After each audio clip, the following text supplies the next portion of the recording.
G'day, folks. Welcome to another episode of the Prospector Podcast. My name's Andrew, and I'm joined here with Andrew Lay. How's it going, Andy everyone? Lay. Good to see you. G'day, matey. Hey, I'll just run the folks down on what we've got coming up this week, and then we'll find out where you are, because you look like you're out in the wild. In the bush again, mate. Coming up this week, we have a quick catch-up on where we've been, where Andy is. We've got a nugget drop shout-out. We also catch up with Matt from Terra Ranger in the Northern Territory for a chat. I'm looking forward to that one. Reading the ground, thinking like an old-timer. So that's coming from Andrew. I'm looking forward to that as well. And I've got a safety tip with a twist to round it out at the end of the show. But what have you been up to, mate? Where are you? Where are you coming to us live from this week? Well, I'm back on the Palmer River, mate, which is just great news. It's fantastic to be back up here. So I've been here for well over a week now, but just setting up camp, getting everything right, sort of getting a bit of damage to my buggy, so I've got to take that back to town and get fixed. They actually snapped the subframe where the wish arm comes in, so it's off the road. Proper off the road. So, but that's all right. It'll get fixed. I just need a talented welder, which I'm not. So it'll go to town, get fixed up. Been doing some prospecting, but conditions are always hard this time of year. It is so grassy up here after the wet season. The creeks have still got water in them. So I've done like a day's sort of sluicing and did okay. We only got about 0.3, but we didn't try real hard. A couple of days detecting for a few grams each day, but this morning I went out on an exploration prospect and got exactly 0 gold and about 50 bits of junk. So luckily I left my young bloke on a good spot and he got 5 bits of gold. So I actually got towed up by my apprentice today. So a little bit rough, but that's all right. At least we got gold in the jar. It happens. Yeah. So, no, I always love being back on the Palmer, though. Just being back up here is great. You know, we've gone out for a few fishes, chase some barra, that sort of thing. But just camping up here this time of year is beautiful. The weather's been real good. A little bit of rain kicking around still, but the prospecting's, coming. There's a few people in camp that are actually getting some all right gold. I've seen a couple of real good specimens yesterday. So there is good gold kicking around. I just haven't put my coil over it yet. So what about you, mate? What have you been up to? Oh, mate, I've been out a few times. Found a really nice payable bit of quartz vein in the side of a hill, but getting the material out of there is the big problem. I need a herd of donkeys or something, so that's always good. It's great to find these things, but it's how you're going to get it out that, it's probably what's still there. Found a really nice drop-off with a couple of grams in it on a creek, and actually ran the high banker yesterday for the first time in months because we've had no water, but just to clean up an area. And I'm very sore today, but them's the breaks. That's prospecting, isn't it? It is. I've also secured a property in Queensland, so I have 5 weeks left in Victoria. Oh, good one.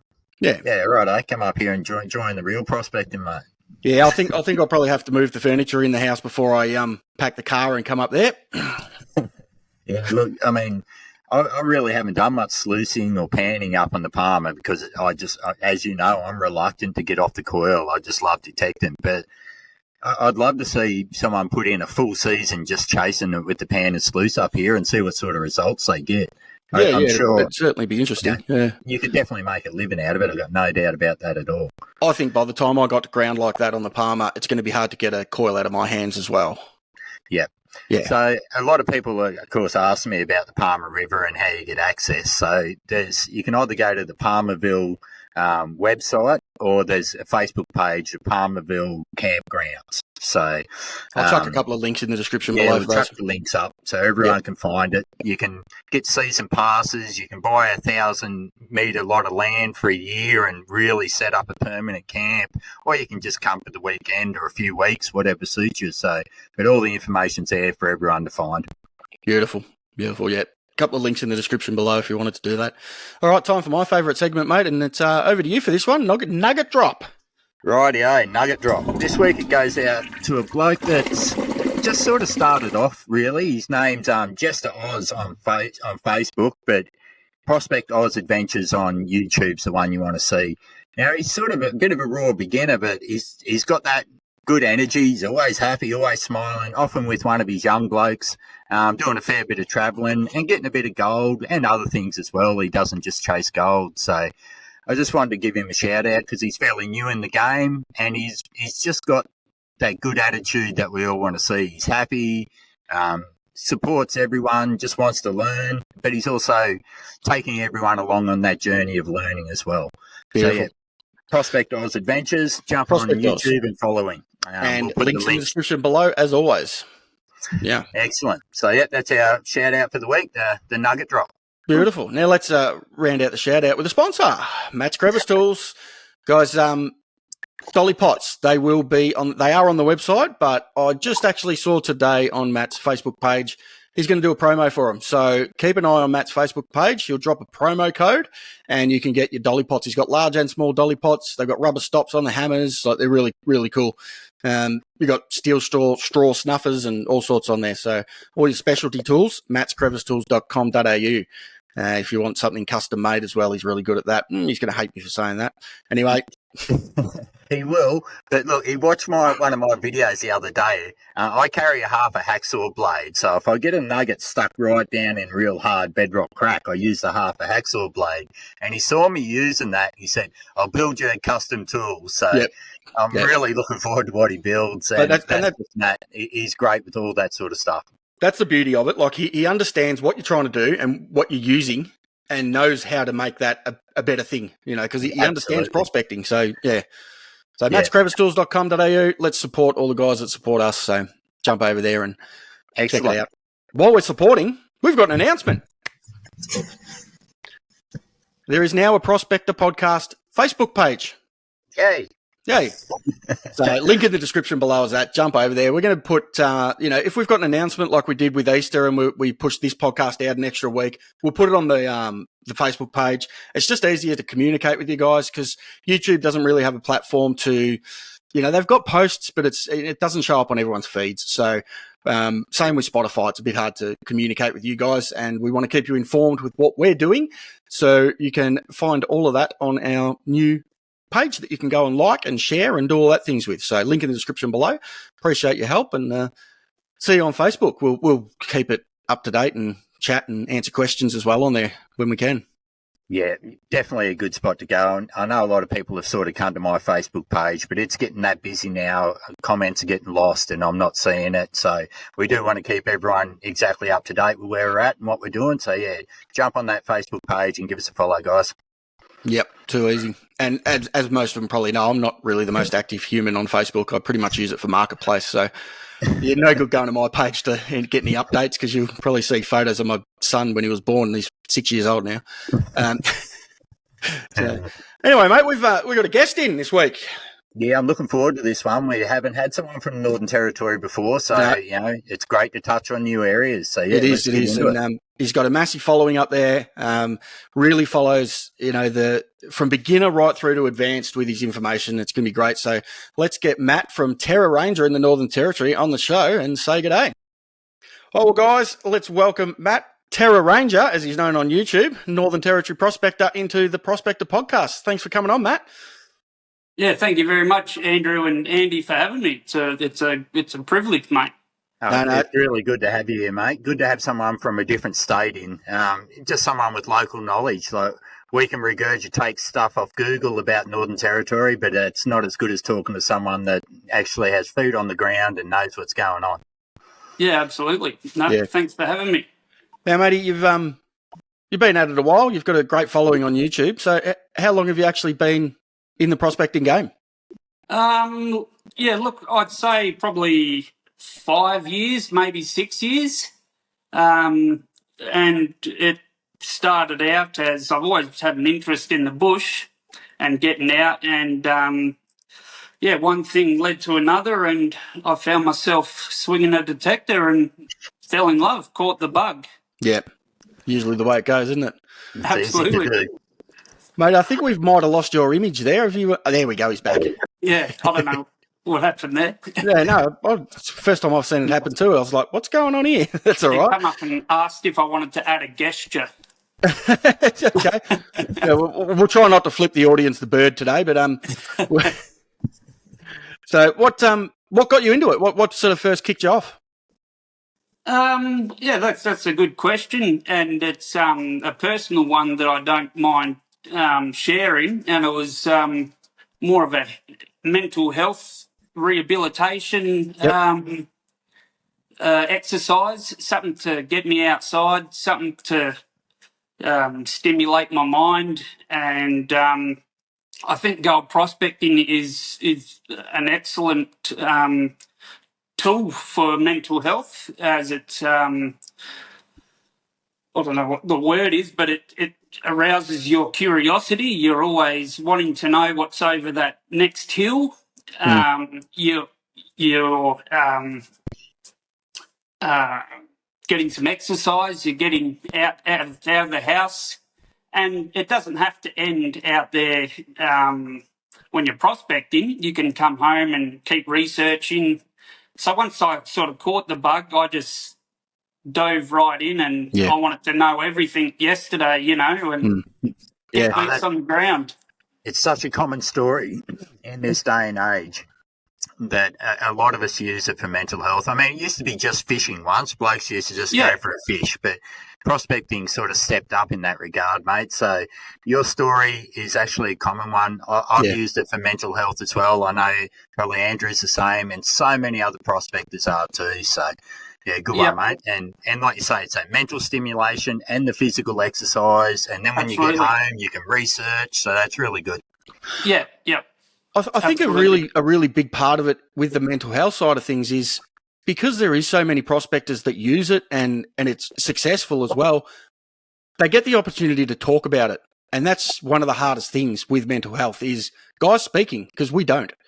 And just having that little bit of comfort with other prospectors to be able to speak about it, I think is another big thing, to help you. Not just finding gold, but knowing that there's people with common, mindsets around as well. Yeah, couldn't agree more, Andrew. All right, mate. You want to tell us about maybe your favourite find or your biggest find, whatever one really sticks with you the most? Yeah, well, my favourite find has probably happened this year. It was on the 2nd of January, and I was determined to get some footage to make a YouTube video. It was, I think, it felt like 99% humidity. The grass was long. It was a stinking hot day. I was getting bitten by sandflies. Had dug nothing but junk all day. I reckon I dug 35 bits of trash. And my wife and I went to head off, and I said, look, we'll just pull up under this shady tree, because I'd gone back to the car just to cool down a bit. And we decided we'd leave. No, we'll just pull up under this shady tree. Got out, went for a swing, and the first target was this beautiful specimen. And, it ended up going just over 34 grams of gold. Nice. It was only 2 inches deep, and it was in an area that has been flogged by other prospectors. It was phenomenal. It was phenomenal. Yeah. Good luck. Yeah. You've got to love those ones when you least expect it too. And the wet season as well too. Like, credit to you, mate. Prospecting anywhere in the top end of Australia in the wet season's hardcore, so you deserved it. Yeah, there's an ounce of stupidity in there as well, but you've got to have that though. If you don't have an ounce of stupidity in you on the goldfields, there's something wrong. Yeah. You've got to be determined, and you won't find it sitting at home under the air conditioner. That's for sure. No, not unless you're buying a lot of pay dirt bags. That's it. I mean, I know there's probably a lot of viewers too that, physically can't get out on the goldfields anymore and, for whatever reason, and pay dirt's great for that. I think it's fantastic that they can still have a go in the backyard or whatever. But yeah, if you want to get out there and find it yourself, you're right. You're not finding it under the air conditioner as much as sometimes I'd love to be able to, because it gets hot out there. Absolutely. Stands the Victorian of the group. No idea. No idea what hot is, mate. Yeah, with my 12% humidity. What's the temperature there today, Andrew? I can tell you, 21. Oh, wow. Yeah. Yeah, About 33 we've had years a now. really hot summer. Actually, it hasn't rained for 4 months down here, and we got no water anywhere in creeks that I've seen flow forever. They're bone dry, like nothing. So it's right. Yep. been good in some respects because you can get into those holes where you can't usually get to because it's too deep or whatever. But then you got to process it without water, which can be fun.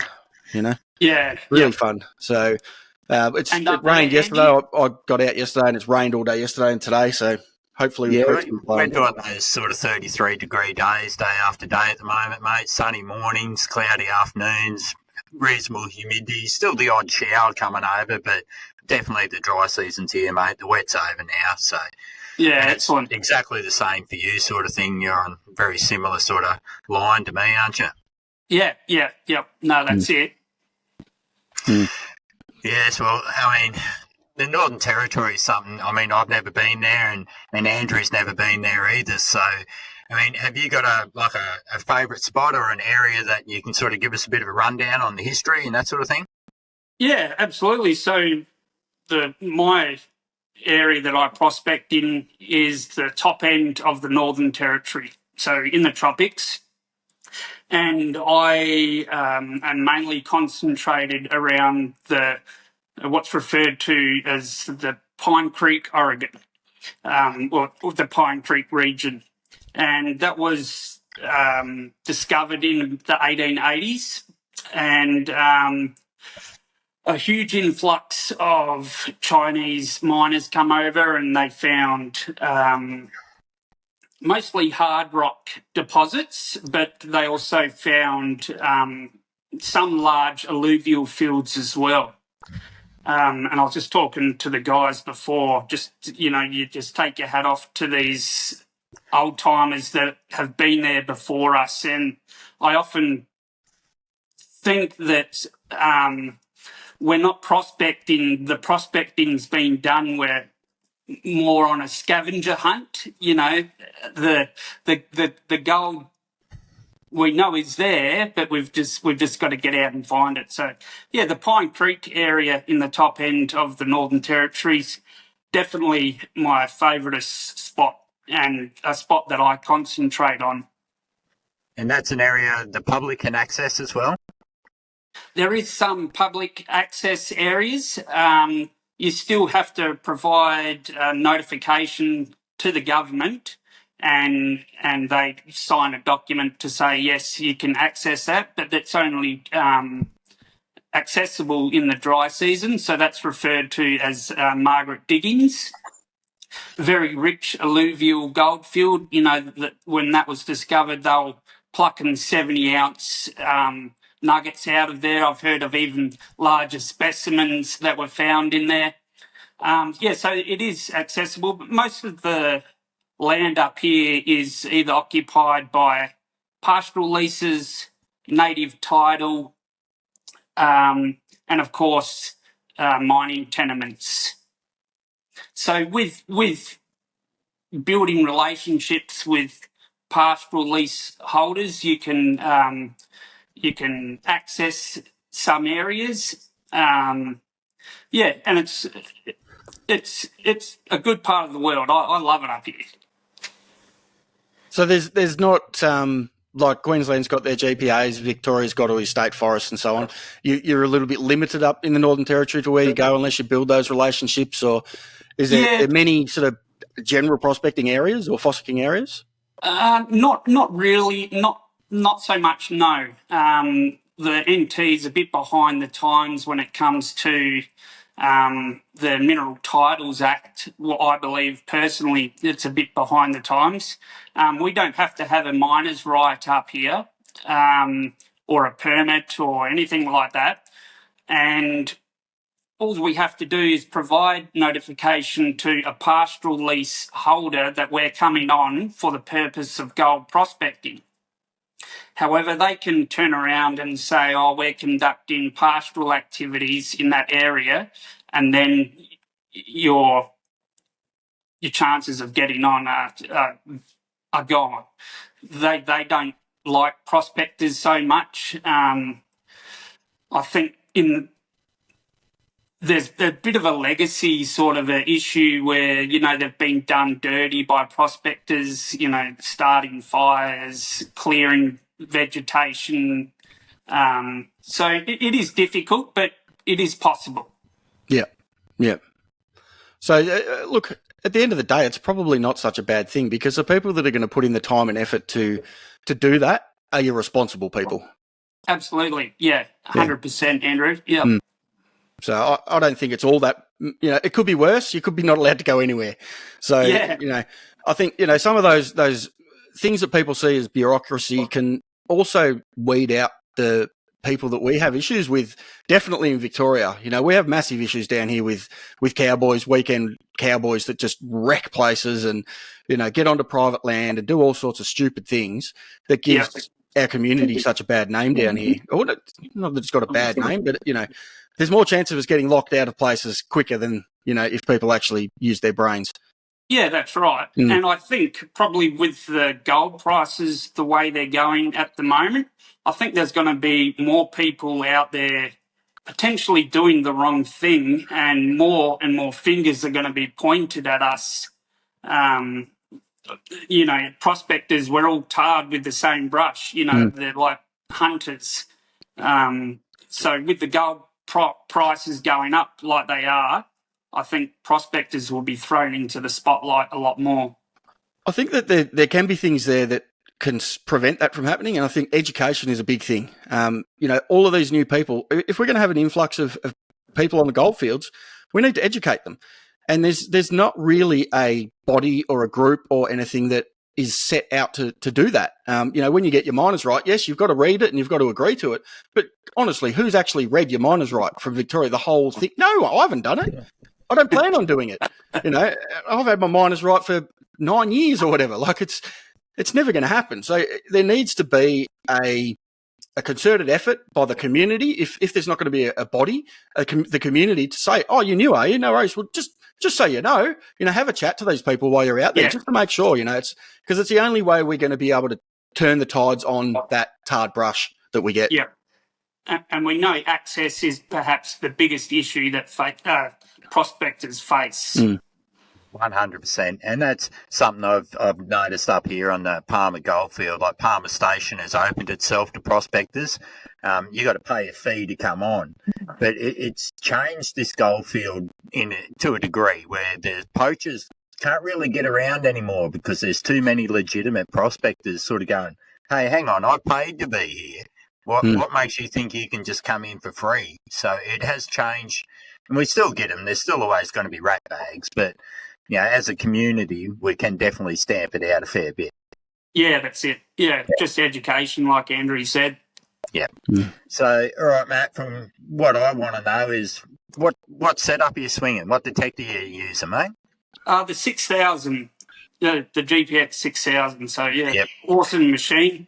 A fantastic machine for picking up them little bits and for the bigger targets as well, obviously. Yeah, look, I know a lot of people sort of question the depth capabilities of the 6, but from my experience, it's not far behind the 7000, and it's definitely better than the 5000 or the SDC or any other detector. It's only the 7000 that outdoes it, and it's not by a great deal, and it tends to be on the really big nuggets that the 7000 shines. But besides that, the 6000, it really is a fantastic machine. So light and easy to use. Yeah. The settings can't confuse anyone. Are you just running the standard coil or you got aftermarkets? No, just a standard 11-inch coil that's on there. Yeah, yep. I reckon that outperforms some of the, aftermarket personally. I've seen you, Andy, yourself digging up little, flakes in crevices, and it's the same up here, and you just think, wow, how the hell did the machine pick that up? It's unbelievable. Yep. My young fella showed me up today. I went exploring a new area and he just stayed in the good zone and worked bedrock cracks and found one bedrock crack and popped 5 small nuggets out, but he put half a gram of gold in his pocket. So even in this day and age, Yeah, he's stoked, and he did me. He towed me up, so he's got that one as well. Good on him. Now, matey, what are some of the dangers up there in the Northern Territory? There's plenty of things up there that feel like eating people. You had any close calls? Yeah, I've had a close call with a buffalo before. I'll tell you the story. So it was about this time of year. So there was still some water in the creeks, and I was just detecting a gravel bar. But I'm mindful of the depth of the water that's still in the creek. So I'm in the dry, I'm up on the gravel bar, and I hear this almighty commotion, and your first instinct is just to think that it's a crocodile, a saltwater crocodile. So I'm up on the bank, quick bloody smart, and I spin around, and there's this big bull buffalo just staring at me, and I don't know who was more startled. It was frightening. But anyway, I jumped in my motor car and got the hell out of there. So the main danger is the water buffalo, 100%. Yes, we do have crocodiles. We do have plenty of snakes, mostly at night time. But yeah, you can be coming over a ridge, and you got your headphones on, you're swinging away, you're fixated on what you're doing, and you look up and there's a mob of buffalo there, and you don't want to get between like a buffalo cow and a young'un or weaner, because they will get real cranky. We do have some boars up here, wild dogs. I've been stalked by wild dog at night time. But yeah, the wild buffalo, definitely. That's something we don't get on the Palmer River, mate. So you got one on us there.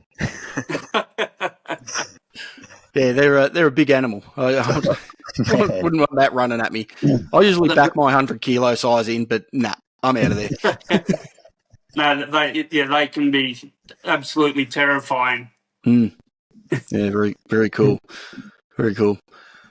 So what about the community side of things up there, mate? Is there much of a prospecting community? Have you got many in the Northern Territory? I know it's not a huge population, obviously, but what sort of community? You got events and so on that go on up there? Yeah. So I'm the president of the prospecting. We're called the Northern Territory Prospecting and Detectorist Association. Awesome. So I'm the president of that association. It's hard to arrange events just because of limited access. Yeah. But we try and have catch-ups. But yeah, our community is a welcoming community. But like all prospectors, we only share so much information. Yeah, but we are a good community. 95% of people up here do the right thing. It's just that other 5% that you don't want to know about. Because they put they bring prospecting into disrepute. Well, that's great, mate. So if anyone in the Northern Territory wanted to get hold of the community, if you send us a link, I'll drop it in the description below so that they can get onto you that way as well, in case there's anyone up there listening. Yeah. Yeah, for sure. Yeah. Yep. So we're on Facebook, NT Prospectors and Detectorists Association. Perfect. I'll drop a link in the description.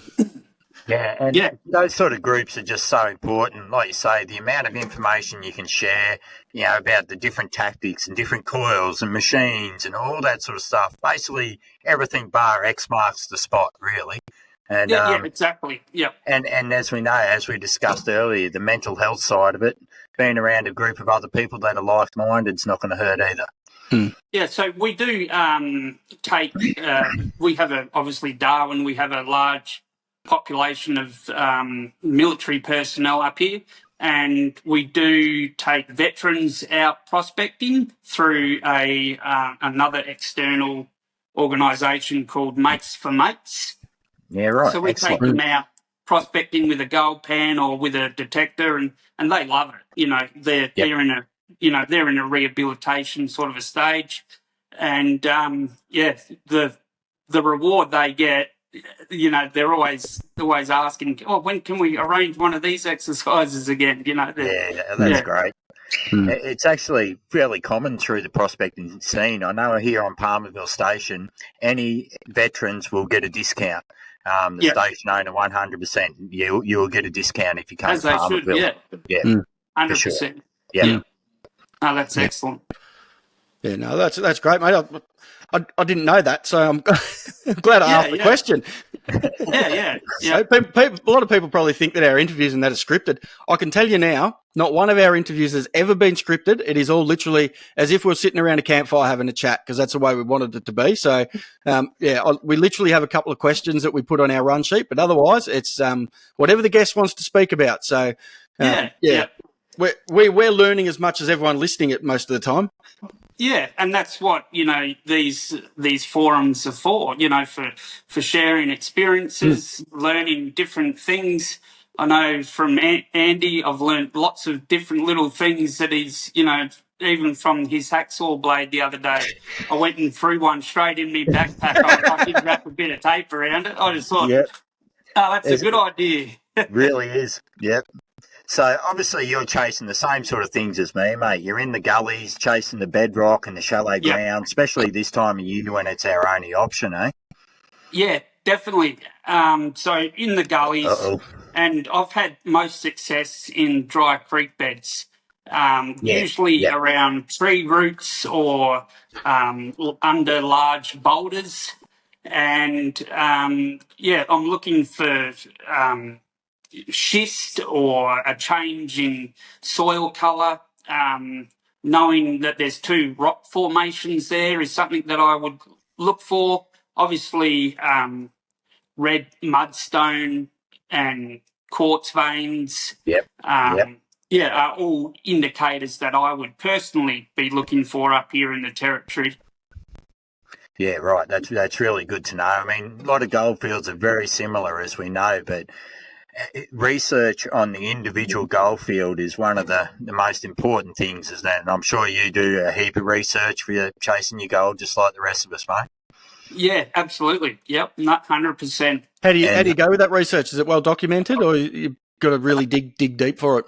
You do have to dig deep, but I suppose it's like anything. The more effort you put into something, the better the reward. So, it is limited to an extent. We've had Cyclone Tracy up here that destroyed a lot of the archive sort of history. But, look, the more you put into research, the more you're going to get, the more it's going to put you onto good ground, and just doing the legwork, That's the main one. Yep. Do the legwork. You're not going to know until you dig it, That's right. Walk in there, swing the detector or get the pan out, and then you know. 100%, yeah. It's quite amazing that, the more and more people we speak to and that you speak to on the goldfield that, doing your research is more than 50% of prospecting. Doing the legwork, putting your coil over the gold. And it's the same theme comes up with everyone we speak to. Yep. But there's so many people that think they can jump out of their car and get into the gold straight away, walking 3 feet without looking up a single thing, the lazy prospector, and then they complain that they're not finding gold. But we bang on about it constantly, Yeah, no, you're same spot things. on, Andrew. Yeah, just listen to the locals. I mean, I've seen it here. A lot of people have seen my videos and seen how well I go, seen the sort of setup I use with small coils and those sort of things. And then you'll get people that'll come and think they're outsmarting everyone because they've got these massive garbage bin lid coils and they're going to get the big nuggets we didn't. And after a week, they're just so frustrated because they obviously didn't do much research and just should have listened to the locals. We do have a bit of an idea what's going on, Yeah, spot on. Yeah, listen to the locals. And also listen to the older guys that have been there. Yes, they may have had, machines that aren't as capable as we are, but them old fellas or them old people, they have experience they know where the gold is, and listening and talking to them guys, I find very valuable. 100%, Definitely. mate. Yeah. Yeah. Yeah. I think the more prospectors that go into conversations with other prospectors with a sponge attitude are going to learn a lot more than ones that go, I know better than you. You know, arrogance will get you nowhere in prospecting. Listening will make you learn things. Yep. Absolutely. It's that old rule. We got 2 ears and 2 eyes and 1 mouth. So we should be using our eyes and ears twice as much as our mouth. That's right. Yeah. Couldn't agree more. So, matey, I want to have a quick chat about your channel. For those who haven't seen it, Terra Ranger on YouTube. There is a link in the description below for Matt's channel as well. What got you wanting to do YouTube, mate? What got you into it? Look, Andrew, I've been making content for a long time. My channel was called various other things. I've done reaction videos. I've done, how to change a belt on a Hustler Sport ride-on mower. But before gold prospecting, I never really had something that I was passionate about. Yeah, cool. And when I found gold prospecting, it was, rightio, I can make some videos, and share what I know. I don't know everything. I'm always learning. But up here, obviously the same as Andy in the wet season, you're limited. You can't get out to make content of you finding gold. That's what people want to see. They don't want to see you digging countless bits of junk. No. So I started thinking, well, how about I start talking about, what goes into research? Yeah. What can you pack to go gold prospecting? What sort of mindset you need? So probably other ideas that other YouTubers don't discuss when it comes to gold prospecting. There's some great gold prospecting YouTubers out there, but they don't talk about, the legwork you've got to do. They don't talk about the mindset you've got to take. So that was one of the videos that sticks in my mind. I think it was titled, "What do I do when I find a big nugget?" Oh, yes. Yep. I love that video. That was great. You pretty much summed it up. I could have edited it down for you. Shut your mouth. Yeah, 100%. Yeah, it was great. But no, just like swear on camera. Give people an idea of the scope that Matt covers on his channel.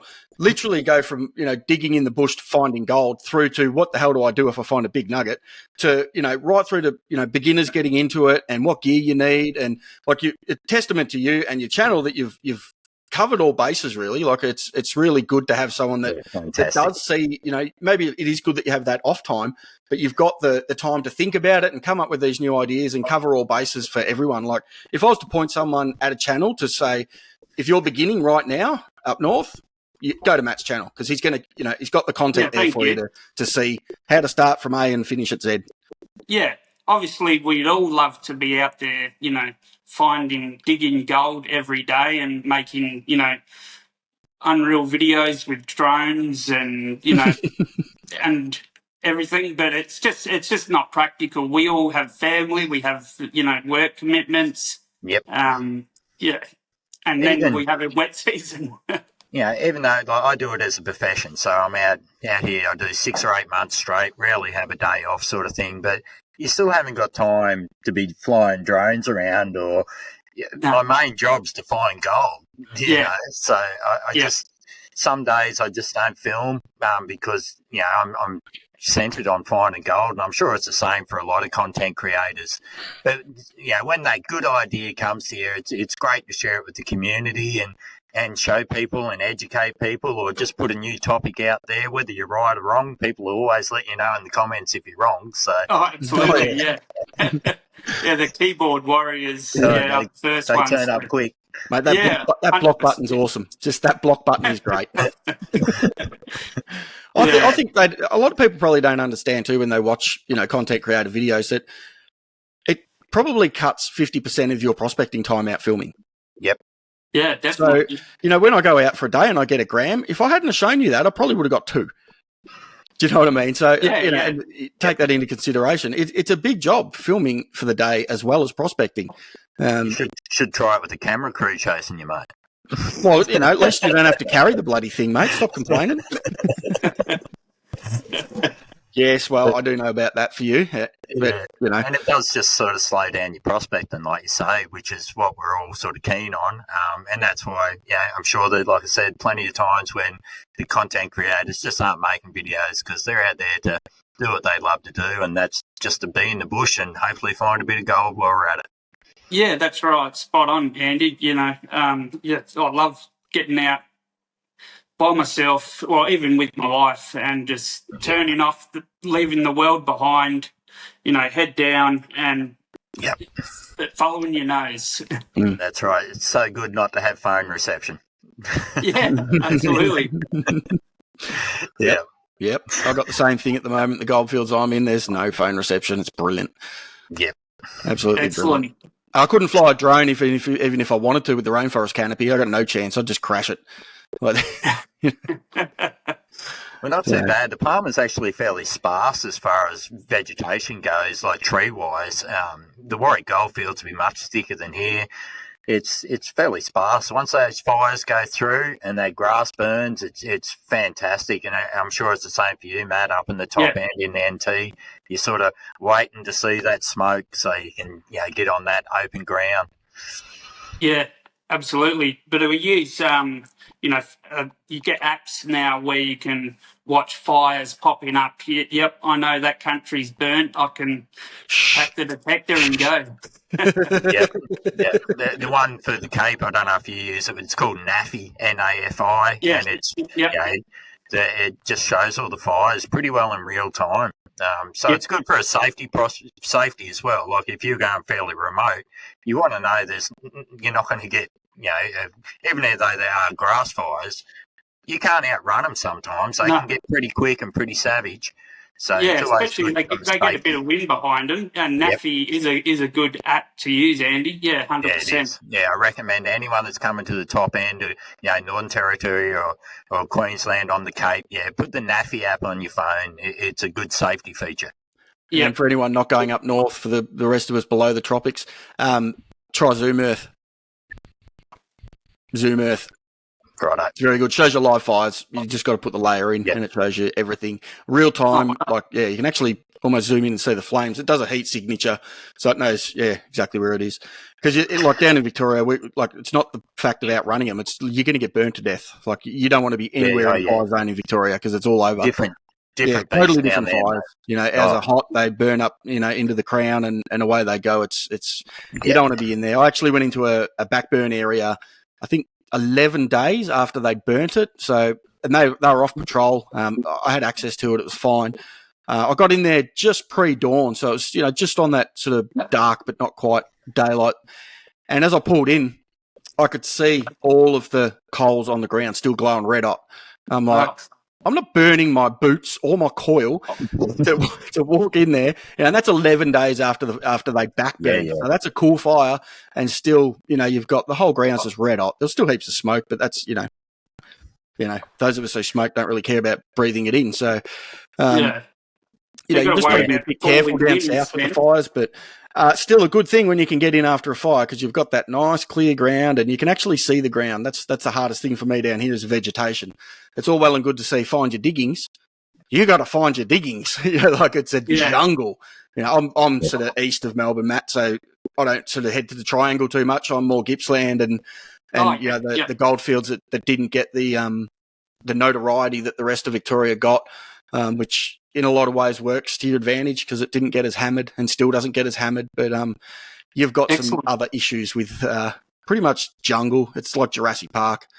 So you can't see your digging. You've got no idea until you're on them, until you're literally about to fall into a pit. You don't know it's there. Oh, wow. Yeah. So it's when a fire goes through, we all go, woo! Bit of vision. There's that safety factors up here after the fires as well. I mean, falling timber is probably the main one. Trees can come down weeks and weeks after a fire, but even the root system will burn underground. There's and you can step in through it. There's a few things you got to watch out for.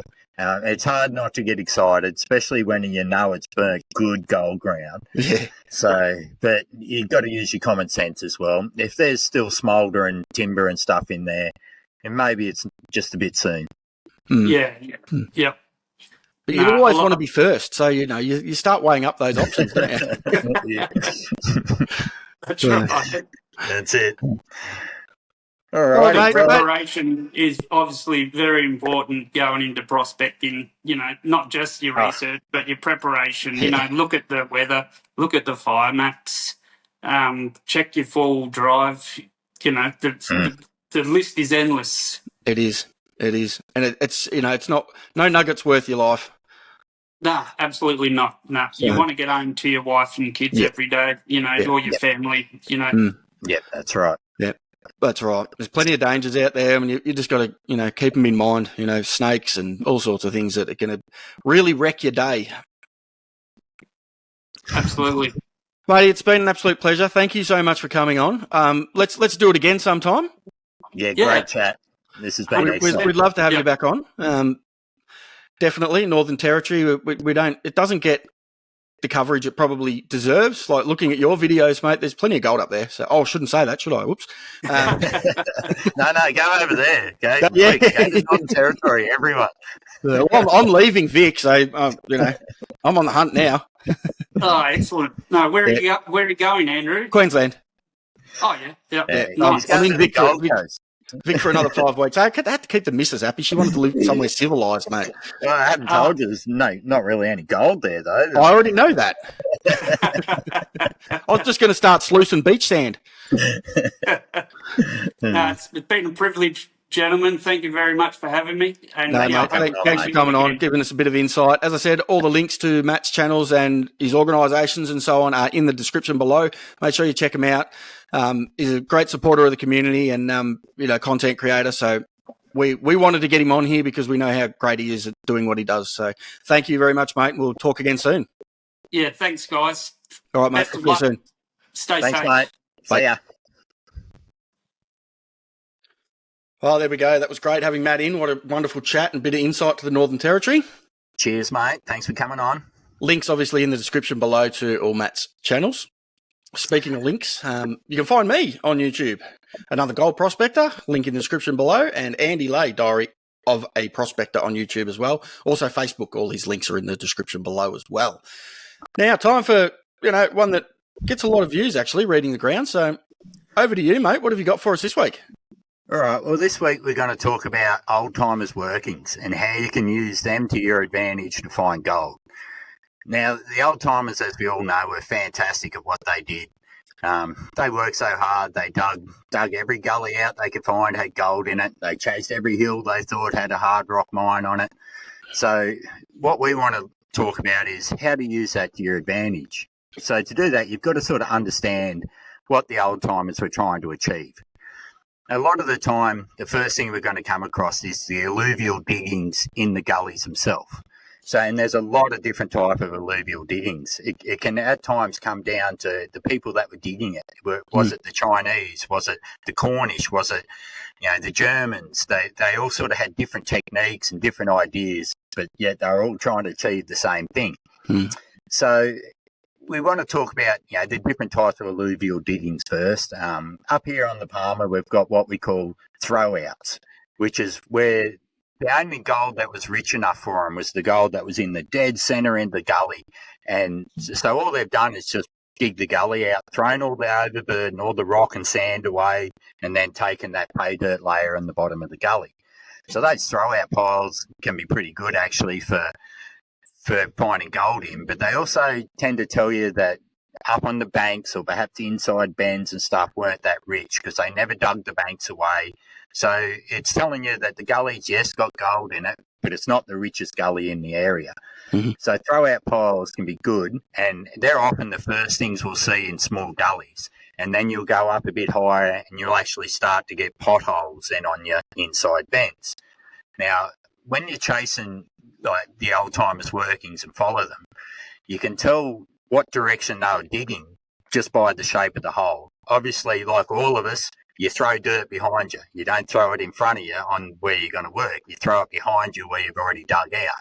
So you can tell what way they were digging and the direction they thought the best gold was just by where their face of the hole is. If it's pointing directly up the hill, or is it still pointing up the gully? So if it's still, they're still digging up the gully, then all the gold was still coming down the gully itself. Where if they actually turn and start going up the inside bend or up a spur or up a little side gully, then obviously that's where the best gold was coming.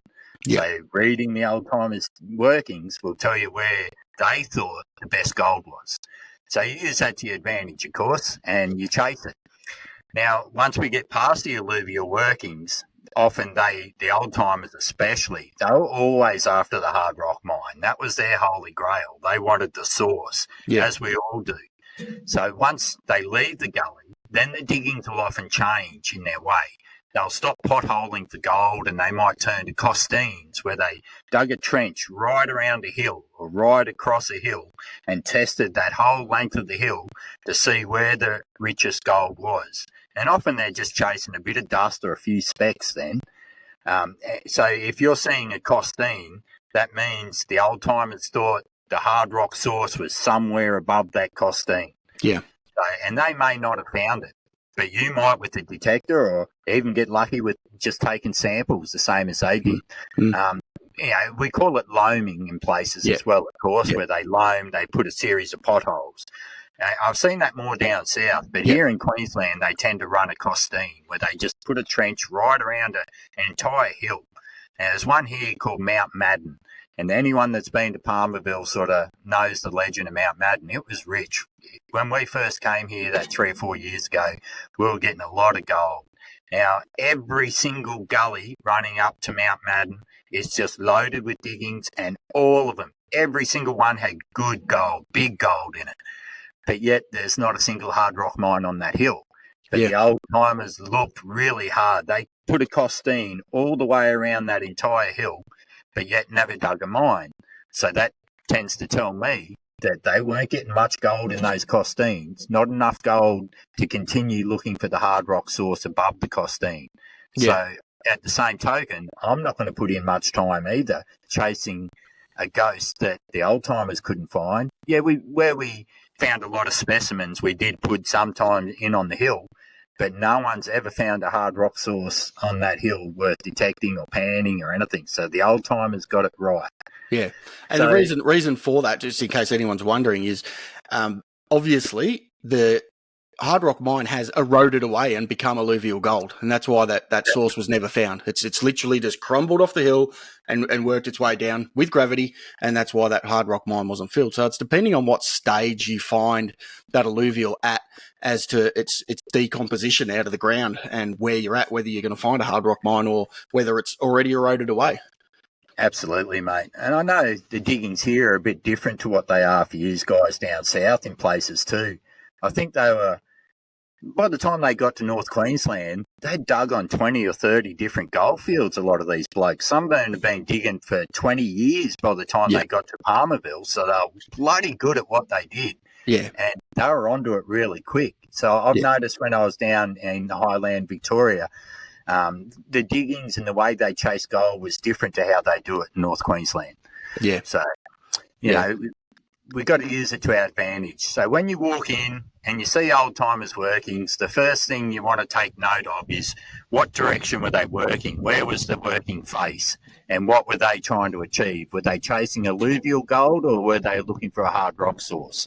And that's the same thing you want to do. Get to the edge of their working face, quite often is my favourite spot, and continue on where they stopped, because they might have just pulled up that 1 metre too soon and left a good run of gold above them. Of course, old timers mullock heaps are a great spot to find some gold. They threw a lot over their shoulder, the old fellas. Yeah. So, but use them to your advantage. I mean, I'm sure even for you chasing sluice, with the sluice and the pan, you do the same thing. Absolutely. Yeah. Yeah. I mean, I think because, we probably kicked off a bit earlier down here and had a lot more inexperienced miners, a lot less, experience behind them. We've got loaming holes that you just go, what on earth? And they're pitted all through the side of a valley. And to this day you go, why'd they dig there? And the reason they stopped is because there was no gold there, and you may find workings because most places have them down here that you're barking up the wrong tree because they didn't find gold there. So it's a pretty good chance you're not going to either. They did know what they were doing after a few years, but I've sort of, you need to put all of your clues together to work out which set of diggings you're going to chase, because you can just be led up, the wrong area because they didn't really have too much of a clue about what they were doing in some spots. But they stopped pretty quickly, which is a good thing. If you've got you've got your loaming holes that only go a certain distance, and usually they start a bit wider and they come down into a V because they're just concentrating on where that source is coming from. And as they come down into the V and stop, and then there's nothing after it, you can turn your ass around and go back down there because there's a reason it stopped. Yep. That's However, right. in saying that, these old timers would leave gold that is now payable for us. Yep. So you do have to keep that in mind as well. If they were getting some gold but not payable for them, because like you've said before, pound for pound, tobacco and gold back then. So, a pound of gold for a pound of tobacco. If you've got a pound of gold now, you'd be laughing all the way to the bank. If they were leaving it because they couldn't get a pound of tobacco out of it for the day, I'd take a pound.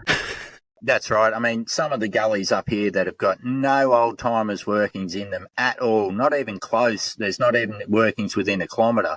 I'll pull half an ounce out of it nowadays, and that's just fantastic wages. But even if you only get 3 or 4 grams, it's absolutely worth the effort. It is, definitely. Yeah, I mean, I guess some of the things I've noticed on the Palmer, or in the Warwick goldfields more actually, was the old-timers had just dropped that one single pothole on an inside bend or a junction where 2 gullies come in and meet, and they'll drop it right on that V there.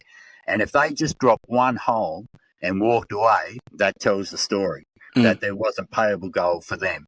Yeah. But obviously there was something there that made them dig that hole in the first place. Yeah. They must have been getting at least a bit out of the gully to warrant doing a day's worth of digging to sink a 2-metre hole and test pan, the bedrock at the bottom. So every bit of old-timers' workings will absolutely tell us a story. And over time and experience, and every goldfield's different too. Like, every goldfield's different. So you've got to understand your local area. Yeah. But use the old-timers' workings to your advantage. They tell a great story, and you get to see a heap of good history while you're at it. For sure.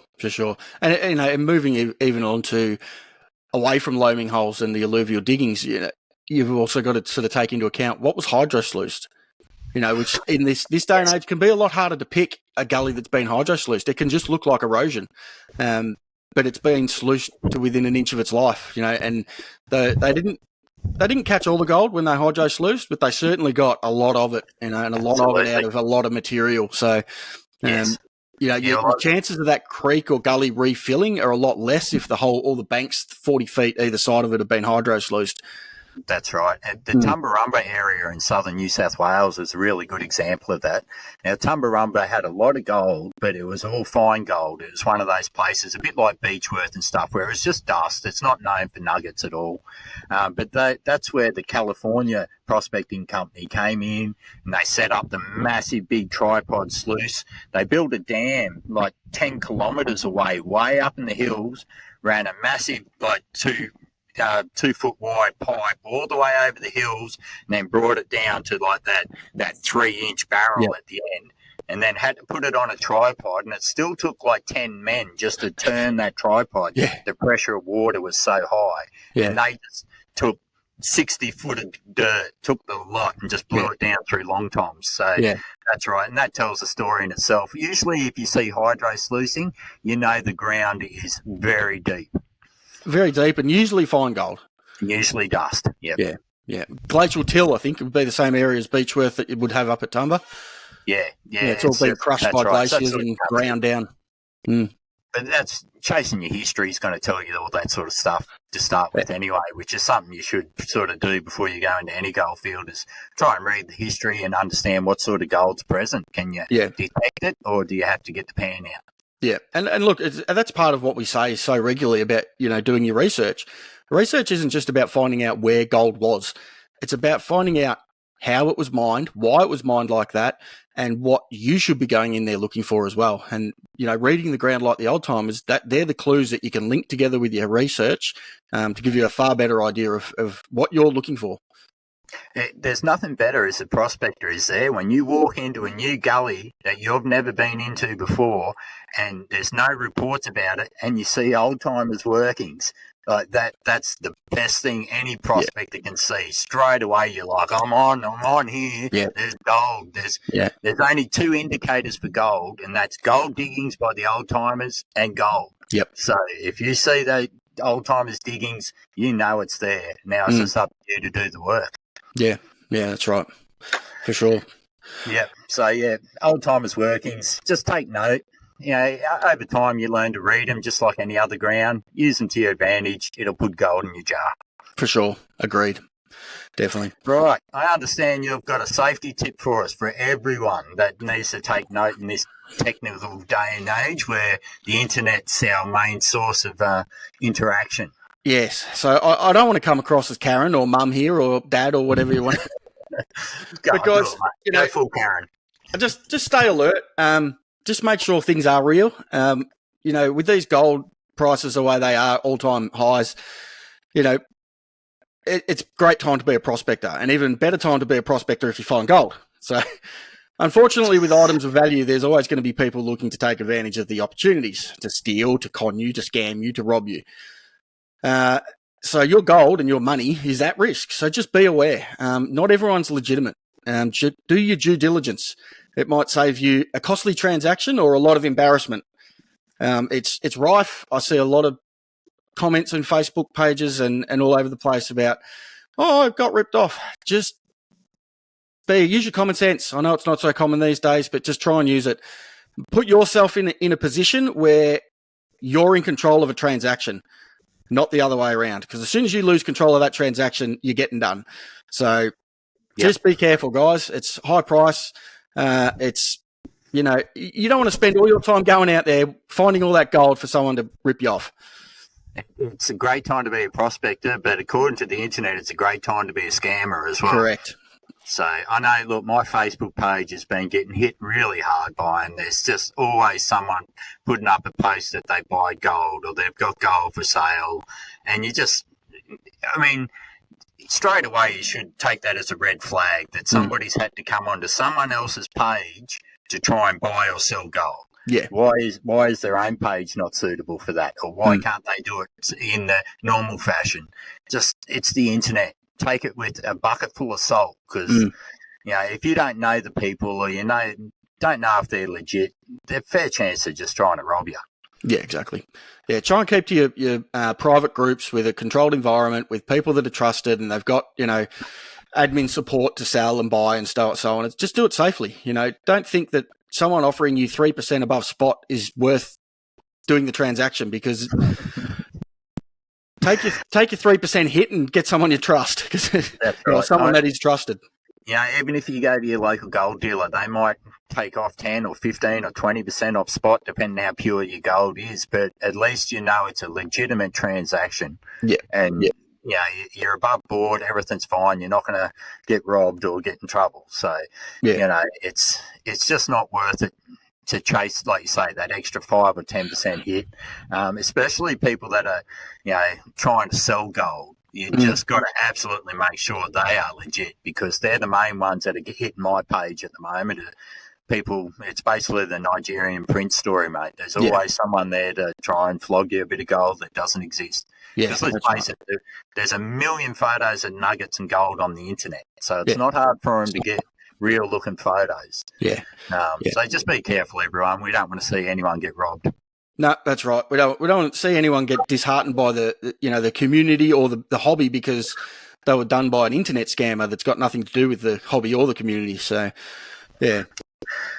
But anyway, mate, I think that's probably going to wrap us up this week. It's excellent. I see we've got through without you getting hit by a storm. No, the storm stayed away, and which is good. I thought I was going to get rained on there for a bit. I saw the wind pick up a few times, and I thought, here we go. It's actually beautiful weather up here at the moment, considering I'm in far north Queensland. It's a bit sweaty at times, but it hasn't been that hot. look, if anyone's thinking about coming up to Palmerville, you know, winter's absolutely the best time to do it. We have the cultural burns up here where they you know, burn the grass every year. Green burns, cool burns as they call them. And once those fires go through, the gold just starts rolling into camp. So if you're thinking about coming up here, that's the time to hit the Palmer. Beautiful. Excellent. All right, mate. I'll speak to you soon. Thanks, everyone, for watching and tuning in. We'll catch you on the next one. Thanks, everyone. See ya.